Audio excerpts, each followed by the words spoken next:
အားလုံးပဲမင်္ဂလာပါဒီနေ့နိုင်ငံရေးအကြောင်းလေးနဲ့ပါသုံးသပ်ကြည့်ချင်တာပေါ့နော်ဘာဖြစ်လဲဆိုတော့အခု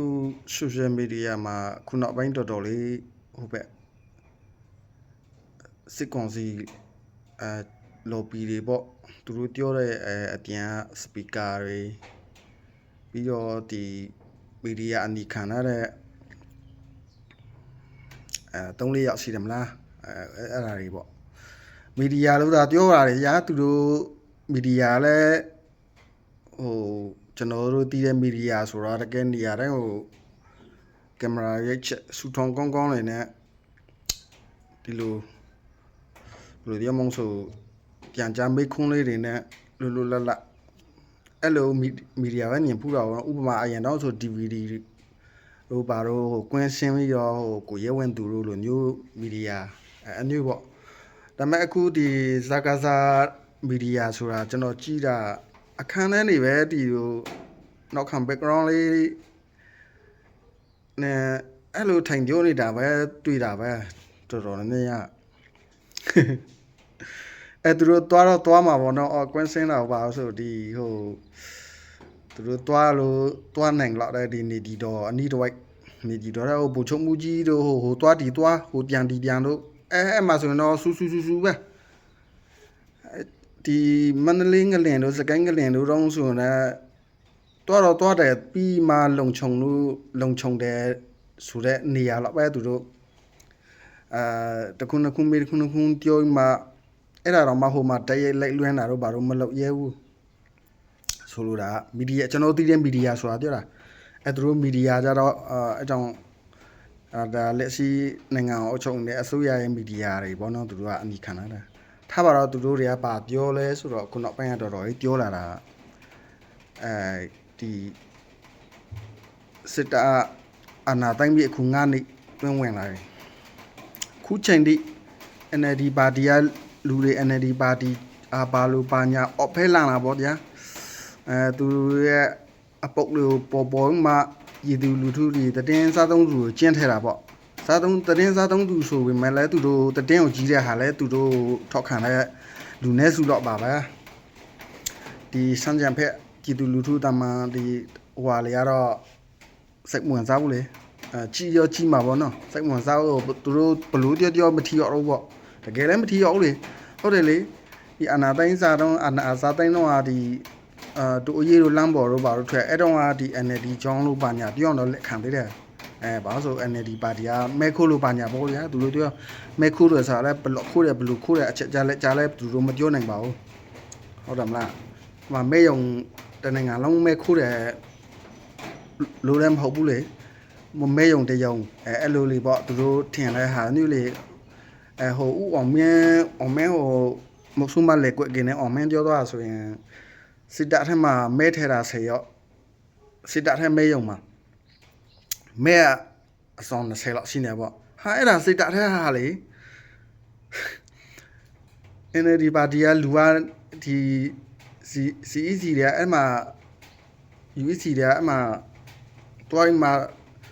ခုံးမှာပူထဲတာမဟုတ်လားစစ်တပ်အထဲတာစစ်တပ်အဲ့ဒါစစ်တပ်ရှင်းရမှာပေါ့နော်ဟုတ်တယ်လေ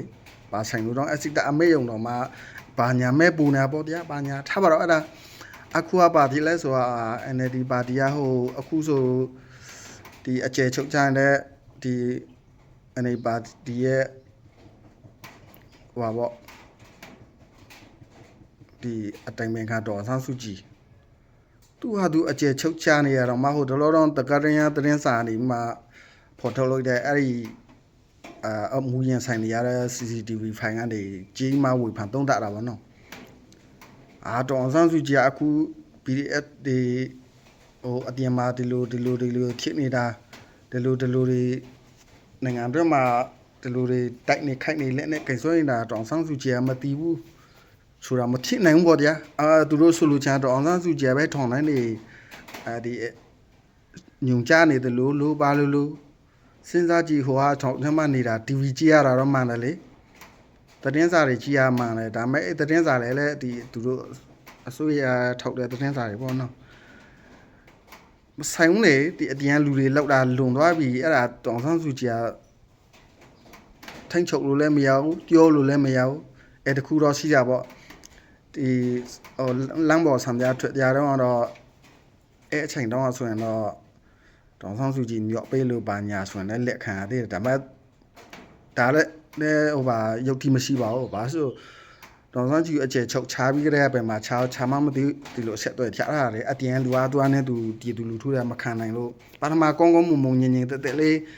အမေစုပြောခဲ့တဲ့ငင်းချိုင်းလန်းစင်နဲ့ဒီလိုပဲဆန္ဒပြခဲ့တာပဲဟုတ်တယ်မလားဒီလိုပဲလမ်းပေါ်ထွက်မှာကောင်းကောင်းမုံပြောခဲ့တာပဲကိုတနအချိန်လာတဲ့ဒီရဲတွေစစ်သားတွေတောင်ရေဘူးတွေရေတွေတိုက်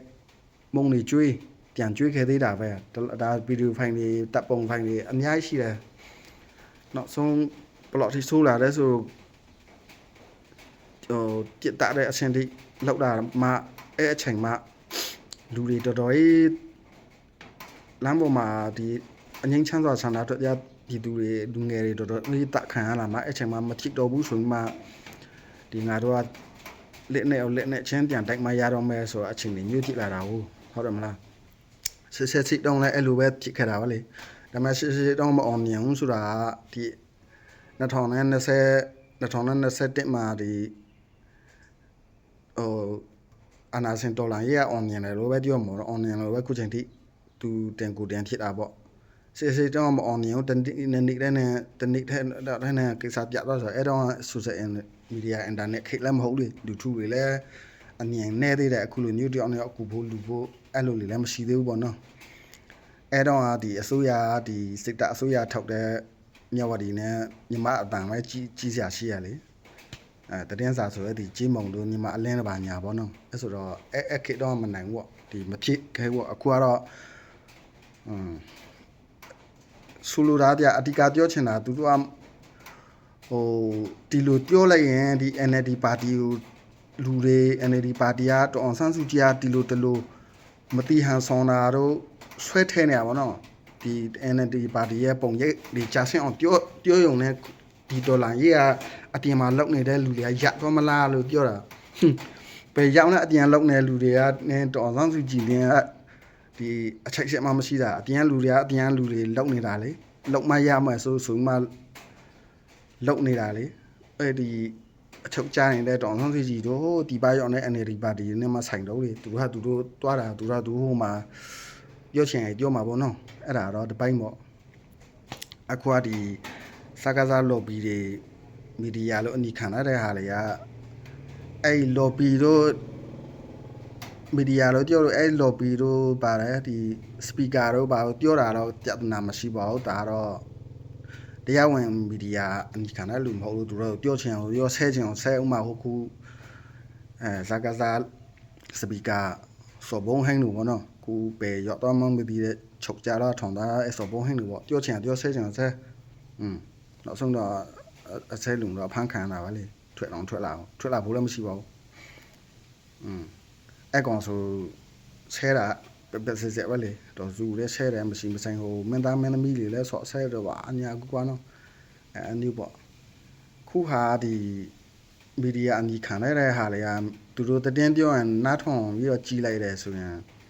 ဒီကျွန်တော်တို့တီးတဲ့တင်းဌာနတင်းပြောတဲ့ပုံစံမျိုးမဟုတ်ဘူးဗျထိကရွေးကမဲကရွေးကနဲ့ဟိုလေနှုတ်ဒီကောင်းစာပါအတင်းပြောနေတယ်လို့ထင်းပြောနေတယ်လို့အဲ့လိုပေါ့ဒီအဲ့ခုမီဒီယာအညီခံရတဲ့စကားစားမီဒီယာအညီခံရတဲ့ဟာတွေကဒါမဲ့သူတို့အဲ့လိုတွေပြောပါညာဆိုရတဲ့မထီရောလားဆိုရနည်းနည်းပပတော့ထီရောတာပေါ့နော်လူတွေကိုပြည်သူတွေဝေဝါးစေတာပေါ့ဗျာတတင်းဆိုတာဒီအမကိုအရင်တော့စကပုံမဟုတ်တကယ်ဟုတ်ပါချီလေဒီဟစ်တလာတော့ပြောခဲ့တာမားနေတဲ့ဟာကိုထပ်ကပြောတဲ့အဲ့အမှန်ဖြစ်သွားတယ်လေလူတွေရဲ့စိတ်ထဲမှာထင်လာတာပေါ့နော်ဟစ်တလာရဲ့ policy အဲ့လိုပေါ့အဲ့ဆိုတော့သူတို့ရဲ့ဒီစကားစားရဲ့အကျဉ်းအတိုင်းပေါ့နော်မားနေတဲ့ဟာထပ်ခါသူတို့ကပြောင်းလိုက်စားပြောတယ်ဒါမဲ့ကြာလာပြည်သူလူထက်ဝေဝိုင်းမှာအဲ့လိုပေါ့သူတို့ပြောတာအဲ့လိုဖြစ်တော့ပေါ့ဖြစ်သွားအောင်ပေါ့နော်အဲ့ကြောင့်သတင်းဆိုတာလည်းကြည်တယ်ကျွန်တော်ဆိုရဲကြည်တာပဲလေသူတို့ဒါမဲ့ ကြီးတိုင်းလဲကျွန်တော်တို့ပါအောင်မဲ့လူတော့မဟုတ်ဘူးချင်းရုံတော့ပေါ့လေးလာတော့နော်ကိုကလေးလာတဲ့သဘောနဲ့ပေါ့ဝါသနာလဲပါဆိုတော့အဲသဘောပါပဲဒီ